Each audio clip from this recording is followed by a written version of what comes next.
साथ supreme court के अवकाश प्राप्त न्यायाधीश और प्रेस काउंसिल ऑफ इंडिया के पूर्व चेयरमैन जस्टिस मार्कंडेय काटजू जी जुड़े हुए हैं स्काइप के जरिए।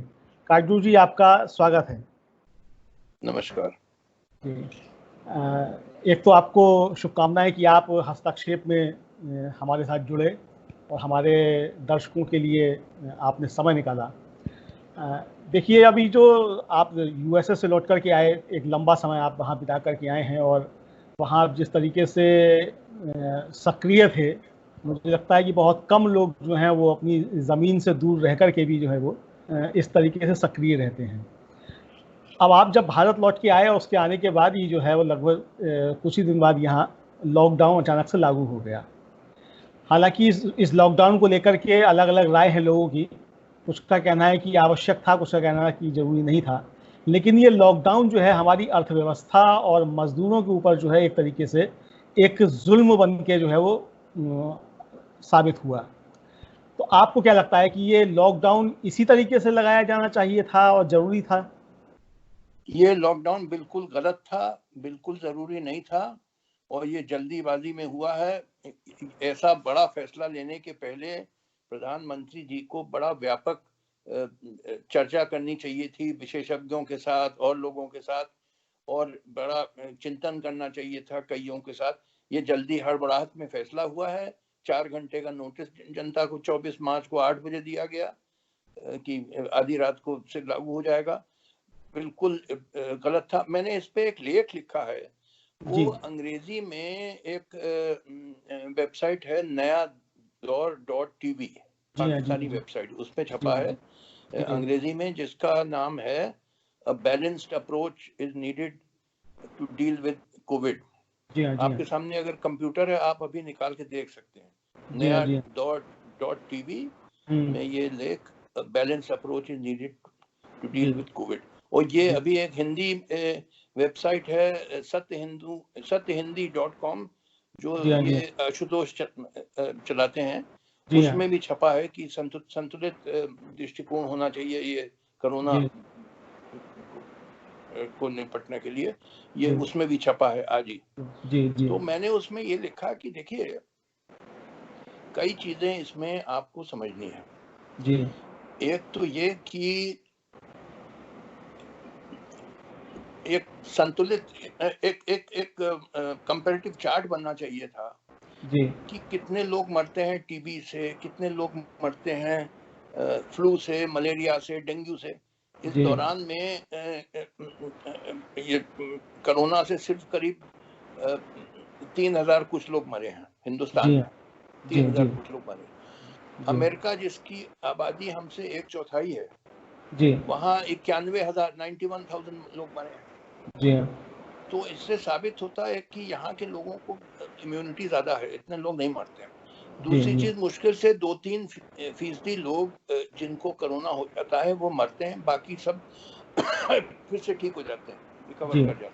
तो ये इतना बड़ा हवा नहीं है जो बना दिया। अरे इससे कहीं ज्यादा लोग फ्लू से, मलेरिया, डेंगू, टीबी और डायबिटीज और हार्ट अटैक से मरते हैं। तो ये इतना बड़ा कोई खतरा नहीं है, और बल्कि भूख से ज्यादा, कई गुना ज्यादा लोग मर जाएंगे, क्योंकि आपने तो लॉकडाउन करके ये जीविका खत्म कर दी। जो ये दिहाड़ी मजदूर थे और ये प्रवासी मजदूर, इनको तो और ये करोड़ों हैं, तो इनको तो इनकी जीविका, इनके परिवार के साथ ये भूखे मर रहे हैं। तो भूख से 20 गुना ज्यादा लोग मर जाएंगे। कोरोना से तो बहुत कम, मुश्किल से 3000 मरे अब तक। जब से शुरू हुआ 3-4 महीने में 3000 क्या होता है? देखिए, जहाँ 135 करोड़ की जनसंख्या है भारत की, उसमें लोग मरते हैं, कई बीमारियों से मरते हैं, और कहीं ज्यादा बीमारियों से मरते हैं, और बीमारियों से मरते हैं। सिर्फ कोरोना का ही क्यों आप पूरा आपने उसी पे फोकस कर दिया है? ये बिल्कुल एग्जेजरेटेड है। ये कोई इतना बड़ा वो खतरा नहीं था, और इससे पूरी अर्थव्यवस्था वैसे ही डूबी हुई थी, और आपने बिल्कुल ही उसको कुचल दिया। पूरी अर्थव्यवस्था चौपट हो गई है, और अब मुझे लगता कभी अब रिकवर नहीं हो पाएगी। तो मैंने तो अब देखिए इस पे लिख दिया है कि अब जरूरी है एक नेशनल गवर्नमेंट बनाना।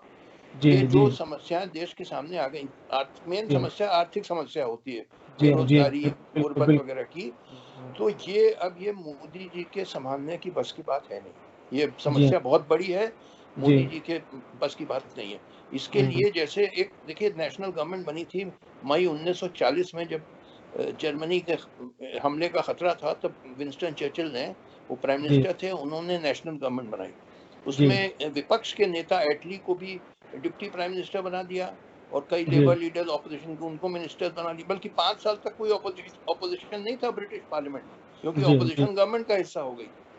और उसमें नेशनल गवर्नमेंट में साइंटिस्ट भी रखिए, इकोनॉमिस्ट रखिए, इंडस्ट्रियलिस्ट रखिए, एडमिनिस्ट्रेटर्स रखिए, बुद्धिजीवियों को रखिए, क्योंकि पूरे राष्ट्र को एकजुट होकर इसका जो समस्याएं आ गई हैं, मुख्यतः आर्थिक समस्याएं, इनका सामना करने के लिए पूरे देश को एकजुट होना होगा। अकेले बीजेपी या मोदी जी से ये संभल नहीं पाएगा।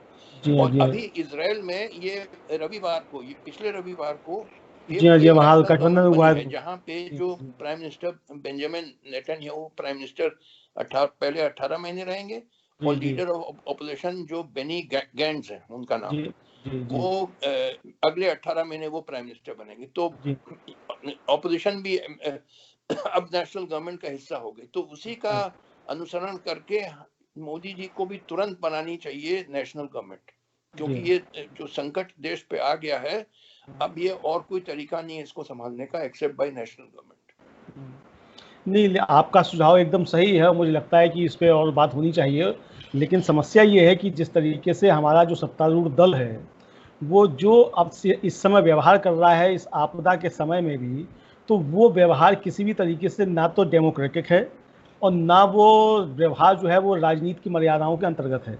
अब जैसे उत्तर प्रदेश में प्रवासी मजदूरों को घर भेजने की बात थी और कांग्रेस ने ऑफर किया कि हमारी 1000 बसें जो हैं उसको आप जाने दीजिए, उस पर जिस तरीके से उत्तर प्रदेश की सरकार ने रिएक्ट किया और जिस तरीके से उस पर दांव पे चले गए, तो वो मजदूरों के साथ तो जुल्म था ही, और एक अच्छी भावना के साथ जो एक ऑफर था विपक्ष की तरफ से, उसको भी था वो ठुकराने का प्रयास किया गया।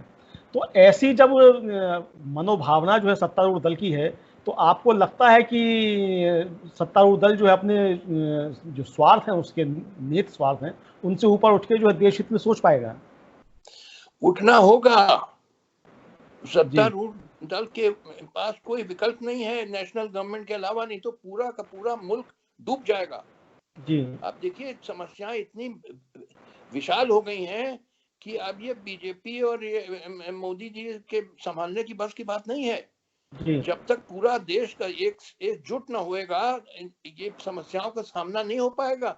देश डूब रहा है और डूब जाएगा, निश्चित डूबेगा, जब तक इन लोग को अकल नहीं आ। देखिए इनको, आपकी बात सही है, ये चाहेंगे कि और किसी के साथ सत्ता को शेयर न करें, मगर आप नहीं शेयर करेंगे, अकेले ही सारा बोझ उठाने की कोशिश करेंगे, तो आप भी गिर पड़ेंगे, आप भी कोलैप्स कर जाएंगे। कि इनके बस की बात नहीं है। बहुत problems have become too big for these people to handle. ये मोदी जी के बस की बात नहीं है। ये जय श्री राम चिल्लाने से नहीं हो पाएगा। आप चाहे राम मंदिर बना दो तो उससे क्या समस्याएं हल हो जाएंगी, या गो रक्षा कर लो तो इससे समस्याएं हल हो जाएंगी।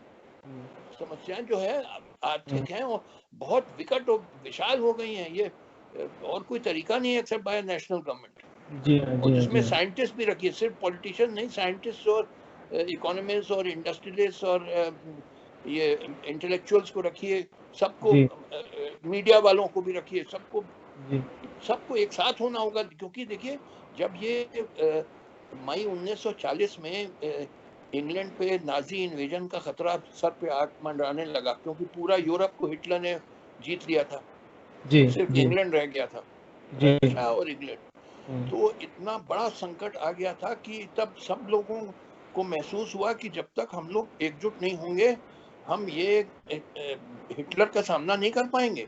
वो बहुत बड़ा संकट आ गया। तो ये अकल आई लोगों को। इसी प्रकार अब ये अकल आना बहुत जरूरी है सारे नेताओं को, जनता को, बल्कि जनता को प्रेशर डालना चाहिए ये बीजेपी और मोदी जी पे कि देखिए आप जल्दी से जल्दी नेशनल गवर्नमेंट बनाइए और कोई विकल्प नहीं है। पूरा देश डूब रहा है। अच्छा, अब इसमें एक असल में संवैधानिक पहलू भी है कि लॉकडाउन जो लागू किया मोदी जी ने, मतलब 4 घंटे का समय दिया या 24 घंटे का समय देते, लेकिन क्या इस तरीके से लॉकडाउन लागू करने का अधिकार मोदी जी को संविधान देता है? देखिए, उस पे दो राय हो सकती हैं, क्योंकि ये भी है कि वो एक एपिडेमिक एक्ट था जो बना था अंग्रेजों के ज़माने में, और एक अभी क्या डिजास्टर कंट्रोल एक्ट या क्या नाम उसका जो बन गया है। तो ये एक राय है कि कर सकते हैं, जब बड़ी भारी विपदा आई है तो ये कर सकते हैं लॉकडाउन, मतलब वैधानिक है, ये एक राय है। दूसरी राय है कि वैधानिक नहीं है, मगर मैं इसमें जाना नहीं चाहता हूँ। ये लीगल प्रॉब्लम नहीं है भाई, देश के अस्तित्व का सवाल आ गया है। अब कानून की बात क्यों की जाए, जब पूरा सवाल उठ रहा है कि अब देश अब ये रहेगा कि सब मर जाएंगे भूखे। अब देखिए, बड़ी जल्दी फूड राइट शुरू होने जा रहे हैं, क्योंकि कब तक आदमी भूखा रहेगा, पूरा परिवार बिलख रहा है। कई तो मर गए, उनकी रिपोर्ट थोड़े सा तो रिपोर्ट हुआ है, मगर ज्यादातर तो रिपोर्ट ही नहीं हुआ है। तमाम लोग भूख से मर रहे हैं। ये जो दिहाड़ी मजदूर, प्रवासी मजदूर, ये रोज काम करते थे और रोज कमाते थे जी। ये इनकी सिक्योर जॉब तो थी नहीं जी, तो ये तो अब पूरा परिवार मर जाएगा, और ये गांव चले जाएंगे, वहां कोई काम नहीं है, क्या करेंगे जी, शहर जी। से भाग रहे गांव, ठीक, गांव पहुंच भी गए अगर, तो वहां करेंगे क्या, वहां कोई काम तो, बल्कि वहां काम नहीं था इसीलिए शहर आए थे जी जी। तो वहां तो वो बोझा बन जाएंगे अपने परिवार पे, कि यहाँ शहर में रह के कुछ कमाते थे, अपने गांव में बीवी बच्चों को भेजते थे पैसा, अब तो वो बोझा हो जाएंगे अपने परिवार पे। तो ये कोई इससे कुछ समस्या हल नहीं होगी। जी जी, बिल्कुल आप सही कह रहे हैं। तो जस्टिस काटजू साहब, आपका बहुत बहुत धन्यवाद कि आपने हस्तक्षेप से बात करने के लिए समय निकाला, और दर्शकों आपका भी आभार कि आपने बहुत ध्यान से हमारे वीडियो को देखा। इसको शेयर अवश्य करिए ताकि ज़्यादा से ज़्यादा लोगों तक ये बात पहुँचे, और हमारा चैनल अगर आपने अभी सब्सक्राइब नहीं किया है तो आप उसको सब्सक्राइब भी करें, ताकि हम जो नई वीडियो अपलोड करें उसकी सूचना आप तक पहुँचती रहे। धन्यवाद।